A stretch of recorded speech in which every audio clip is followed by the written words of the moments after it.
সাল থেকে লড়াই করছি। 1947-এ স্বাধীনতার পর থেকে 70-এর দশকের শেষ পর্যন্ত পশ্চিমবঙ্গের রাজনীতিতে একচ্ছত্র আধিপত্য ছিল কংগ্রেসের। বিধানচন্দ্র রায়ের নেতৃত্বে পশ্চিমবঙ্গে শক্ত ভিত পায় কংগ্রেস।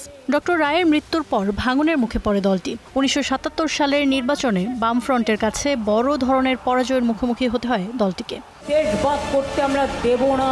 পশ্চিমবঙ্গের শাসন ক্ষমতায় আসে রাজ্যের 7টি বামপন্থী রাজনৈতিক দলের সমন্বয়ে গঠিত বামফ্রন্ট।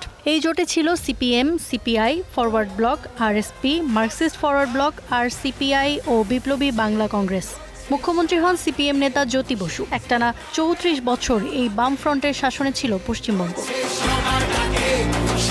নক্ষত্রেরও যেমন মরে যেতে হয়, তেমনই পশ্চিমবঙ্গেও পতন হয় দীর্ঘদিন ক্ষমতায় থাকা বামফ্রন্টের। বাম নেতাদের ভাষ্য, কংগ্রেস আর বিজেপির ধর্ম আর বিভাজনের রাজনীতির কারণেই পশ্চিমবঙ্গে পতন হয় সমাজতন্ত্রের।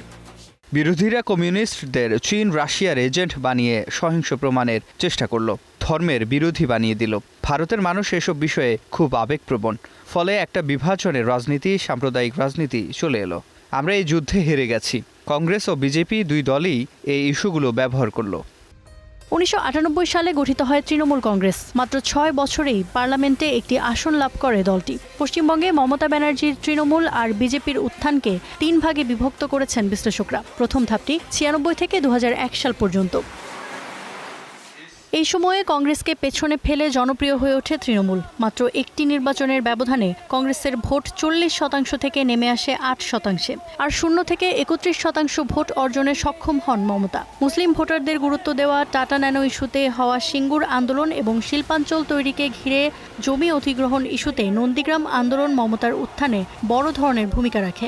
এত অহংকার ভালো না। দ্বিতীয় ধাপ 2001 থেকে 2016। এই ধাপে তৃণমূলের জনপ্রিয়তায় পতন হয় বামপন্থার। 2001 সালের নির্বাচনে বামপন্থীরা ভোট পায় প্রায় 50%। 2016 সালে 27.2%। 2001 সালে মমতার ভোট ছিল 31%, যা 16তে বেড়ে দাঁড়ায় 45%। টানা 15 বছর ধরে পশ্চিমবঙ্গের মুখ্যমন্ত্রী পদে বহাল আছেন মমতা ব্যানার্জি। ভারত জুড়ে মুসলিমদের সার্বিক পরিস্থিতি পর্যালোচনাকারী সাচার কমিটির রিপোর্ট অনুযায়ী 2004 সালে পশ্চিমবঙ্গের মুসলিমদের অবস্থা ছিল খুবই করুণ। মমতা এই কমিটির পর্যবেক্ষণকে গুরুত্বের সাথে আমলে নেন এবং এই ইস্যুতে কাজ শুরু করেন, যা রাজ্যের মুসলিমদের কাছে তাকে জনপ্রিয় করে তোলে। তৃতীয় ধাপের সময়টা 2016 থেকে 2021 পর্যন্ত। 16 সালের নির্বাচনে কংগ্রেস ও বামদের পাওয়া সম্মিলিত ভোট ছিল 40%। 2021 সালে এই হার নেমে দাঁড়ায় মাত্র 10%। অন্যদিকে 2016 সালে বিজেপির ভোট ছিল 10%। 21 সালে সেটি পৌঁছায় 38%। বাংলা একটা পরিবর্তনের অপেক্ষায় ছিল।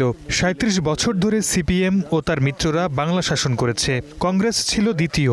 তবে কংগ্রেস সবসময় দিল্লির ব্যাপারেই বেশি আগ্রহী ছিল, বাংলায় তাদের মনোযোগ ছিল না, যে কারণে পশ্চিমবঙ্গে তারা দুর্বল হয়েছে। সেই সুযোগে মমতা কংগ্রেসের ভোট ব্যাংক নিজের করে নিয়েছে। বর্তমানে সিপিএম এর বহু নেতা বিজেপিতে যোগ দিয়েছেন। পাশাপাশি বিজেপি কেন্দ্রের ক্ষমতায় থাকায় তারও একটা প্রভাব পড়েছে পশ্চিমবঙ্গের রাজনীতিতে।